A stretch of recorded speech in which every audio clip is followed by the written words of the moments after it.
importância do arrependimento ou as características daquele que é perdoado por Jesus.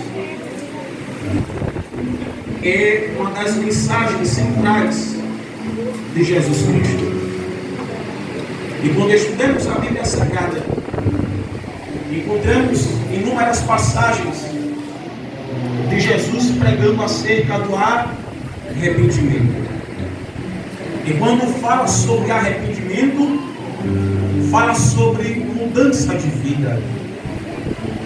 Quando estudamos a Bíblia Sagrada, Jesus pregava acerca do arrependimento e esse era um dos fatores principais que fazia com que a cúpula sacerdotal passasse a lhe perseguir ou intensificasse a sua perseguição contra Jesus. Pois o mesmo Jesus, quando inicia o seu ministério, a Bíblia nos diz que havia um homem chamado João Batista, que pregava, que batizava no deserto da Judeia, e que a mensagem de João, enquanto batizava aqueles, a Bíblia nos diz que João convidava o povo ao arrependimento. Era uma mensagem dura, pois não só pessoas, judeus, que seguiam a Jesus, mas alguns líderes, auxiliares da cúpula sacerdotal, que viviam uma vida de aparência, ou que mostrava ser aquilo que eles não eram. É por isso que a mensagem de João era raça de víbora.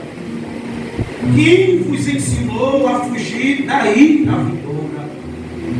E em seguida João convidava estes ao arrependimento, pois por mais que eu tenha conhecimento pleno da lei do Senhor, se eu não viver uma vida de obediência e de santidade diante de Deus, o meu conhecimento não é válido, mas pelo contrário, maior era a cobrança, porque quanto mais eu sei, quanto mais eu conheço, maior é a cobrança sobre mim. E era isto que estava sobre esses homens mestres da lei. João Batista prega a mensagem, alerta acerca da ira vindoura, convida ao arrependimento. E a Bíblia nos diz que enquanto João está batizando e pregando, Jesus aparece para poder ser batizado por João. E aqui dá-se início o ministério de Jesus. Jesus é batizado por João Batista. Após o batismo de Jesus, Jesus é tentado por Satanás no deserto da Judéia, enquanto passava o período de 40 dias e 40 noites de jejum e de oração. A Bíblia nos diz que ele retorna para Nazaré. Como de costume, Jesus pregava e ensinava nas sinagogas.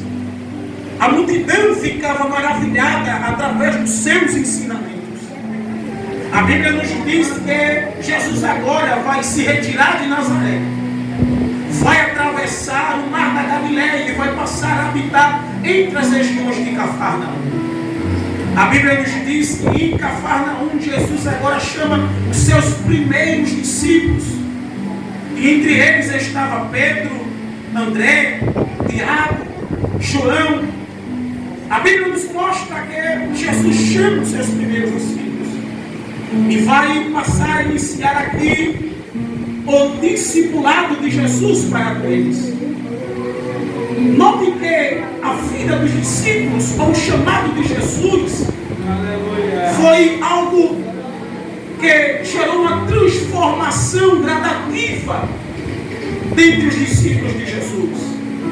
Não foi algo que aconteceu de uma hora para outra, mas que, de acordo com o tempo, os discípulos que vieram a Jesus e passaram a lhe seguir, aos poucos passaram a deixar aquilo que eles tinham costume antes de estar na presença de Jesus.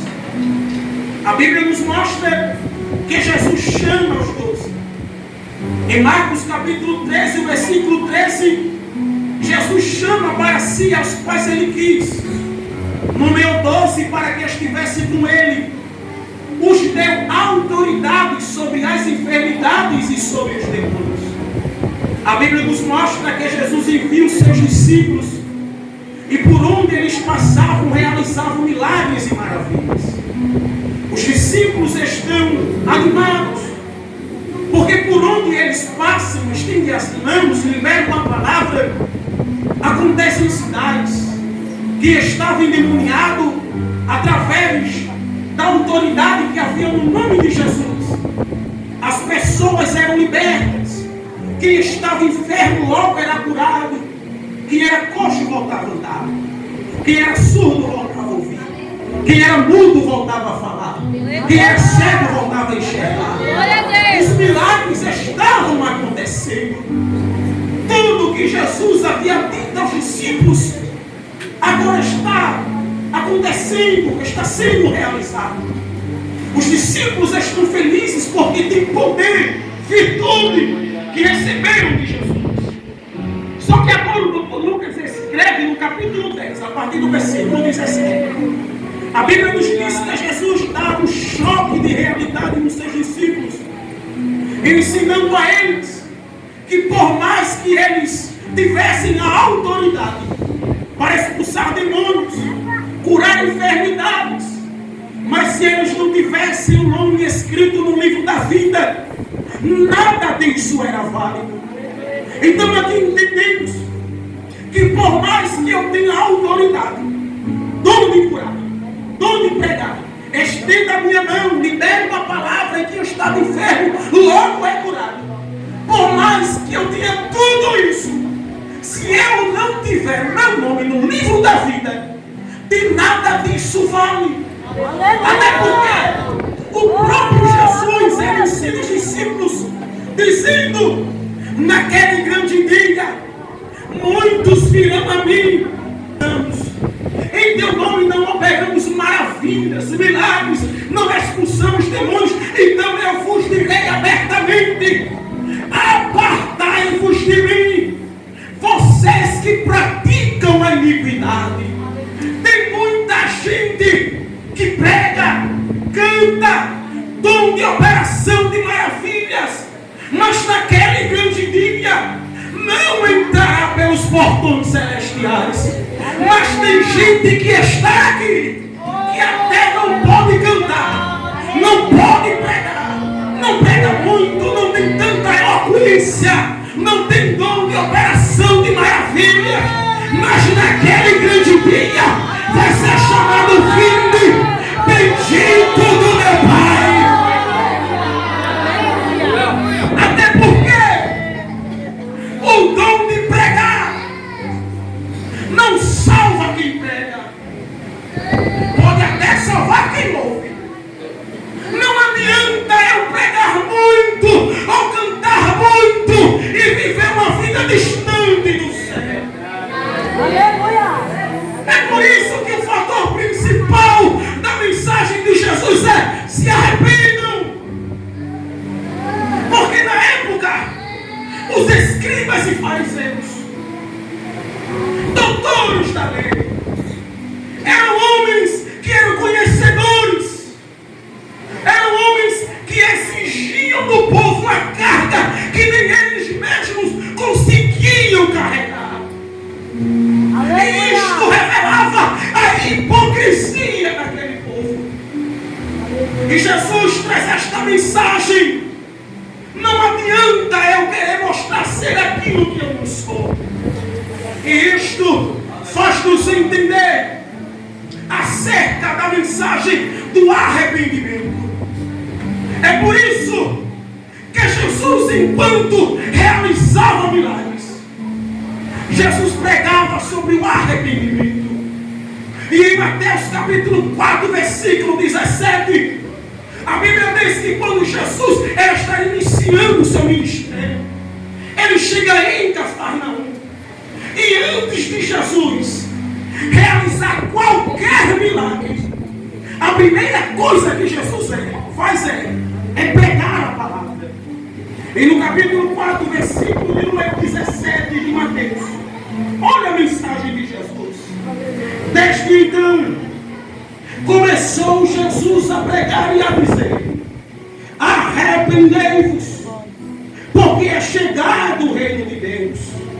Marcos capítulo 1, versículo 14 e 15. E depois que João Batista foi entregue à prisão, veio Jesus para Galileia pregando o evangelho do reino de Deus. Amém. E dizendo: o tempo está cumprido e o reino de Deus está próximo. Arrependei-vos e credes no evangelho. Esta é a mensagem de Jesus. Por quê? Porque, como está inserido no tema de vocês, venham, mas não permaneçam o mesmo, ou como está. Aleluia. Isto fala sobre arrependimento. Quando estudamos o capítulo 11 e o versículo de número 20, a Bíblia nos mostra que Jesus, ele vai começar a denunciar o pecado de algumas cidades. Dava mudança de vida para aquelas pessoas. Até porque o principal propósito de Jesus, ao realizar milagres, era fazer com que, além dos milagres e da pregação, houvesse mudança de vida, resultado dos milagres. Então significa que não era apenas só realizar milagres e pregar, mas Jesus estava preocupado com tudo aquilo que ele realizava. Resultados. Será que alguém está se arrependendo? Será que está gerando mudança de vida? É por isso que Jesus passa por algumas cidades, prega a palavra, realiza milagres. As pessoas estão tendo o privilégio de receber os milagres de Jesus, mas algumas cidades as pessoas ainda permaneciam nas mesmas práticas. E Jesus vai denunciar isto. Capítulo 11, versículo de número 20, o texto diz: e Jesus começou a denunciar as cidades que haviam sido realizadas a maioria dos seus milagres, porque não se arrependeram.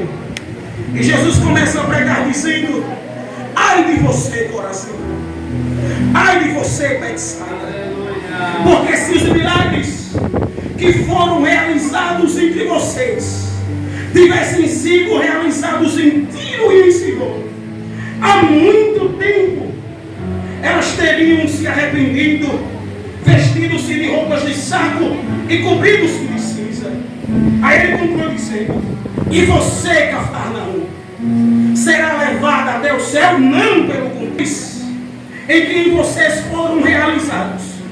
Tivessem sido realizados em Sodoma, ela já teria permanecido até hoje. O que Jesus está querendo nos trazer aqui não é sobre quem pega menos, mas é sobre aquele que está disposto a viver uma vida de arrependimento. Até porque Jesus prega em Corazim, Betsaida, em Cafarnaum, cidades em que receberam a maioria dos milagres de Jesus. Glória a Deus. Foi um povo privilegiado. Viu coche voltar a andar, viu quem estava morto voltar à vida, viu a pregação de Jesus. Mas mesmo assim eles permaneceram nas mesmas práticas errôneas. Mas Jesus diz: vocês que estão aí em Corazim, Betsaida e Cafarnaum, se a mesma quantidade de milagres que foram realizados aí em vocês tivessem sido realizados em Tiro, Sidom e Sodoma, há muito tempo eles teriam se arrependido. Por quê? Porque Corazim, Betsaida e Cafarnaum olhavam para Sodoma, Tiro e Sidom e diziam: a gente somos privilegiados. Vocês são um tipo de pessoas que vivem uma prática pecaminosa da prostituição, vivem uma vida dissoluta. E Jesus vocês são privilegiados, mas parece que a palavra ainda não entrou no coração de vocês.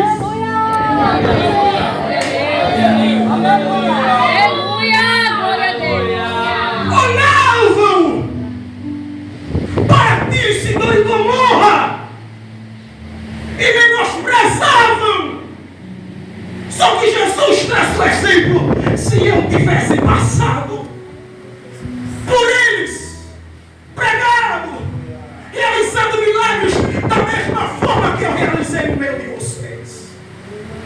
teriam se arrependido há muito tempo.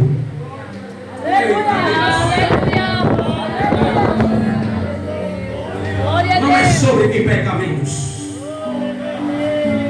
É sobre quem está disponível a viver uma vida de arrependimento. Fulano peca mais do que eu. Fulano erra mais do que eu, independente. Se arrependa. Aleluia. Se arrependa. Se arrependa. Vou repetir até você da glória. Se arrependa. Se arrependa. Oh, Deus fiel. Glória a Jesus. Uma nova vida. Teu nome, Jesus. Mudança. Viver uma vida de integridade diante de Deus. Eita, Deus fiel. Oh, glória ao nome de Jesus. O Senhor te diz nesta noite: abandona a bagagem do mundo. Glória a Jesus.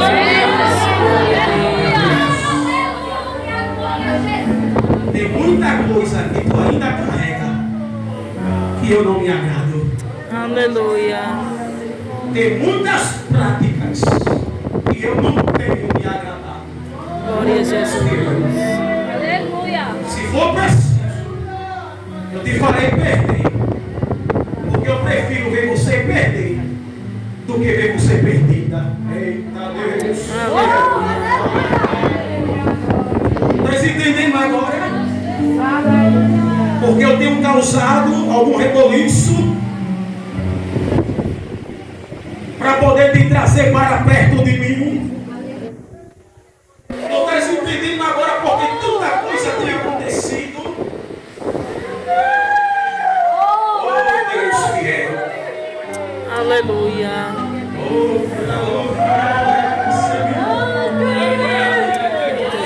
Jesus. eu falo assim contigo porque eu te amo. Te amo e te amo. Mas eu tenho uma corda do céu que ele amarra na minha presença. Eita Deus. Aleluia.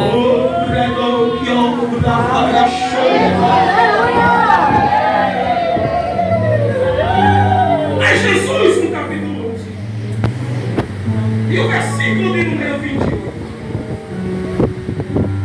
Jesus ele diz assim: vinde a mim, venham a mim, todos que estão cansados, oprimidos. E eu fui estudar acerca dessa palavra. Oprimidos.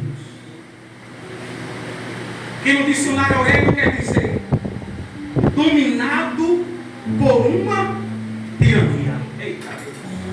Aleluia. Vítima de abuso de autoridade.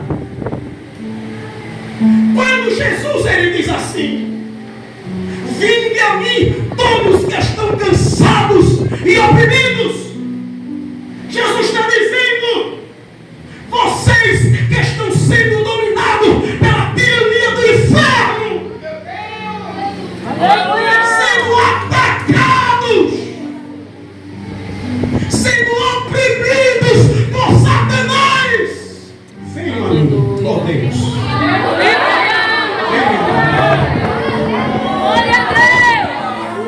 Glória a Deus. Eu vou desfazer da tirania de Satanás contra a sua vida. Eita Deus, segura na mão dessa pessoa com palavra profética para a tua vida. Assim te diz o Senhor nesta noite. Eu estou desfazendo da tirania de Satanás. Muitos são os bombardeios. Muitas são as setas. Muitas são as flechas na tua mente, no teu coração, para te ver triste, cabisbaixo, para te fazer desistir, para te fazer parar. Mas eu estou alegrando o teu coração nesta noite. Eu já removi o fardo pesado que estava sobre ti. E eu estou quebrando toda a tirania do diabo contra a tua vida. Tu estás entendendo agora porque tantos levantes, bombardeios, investidas do inferno.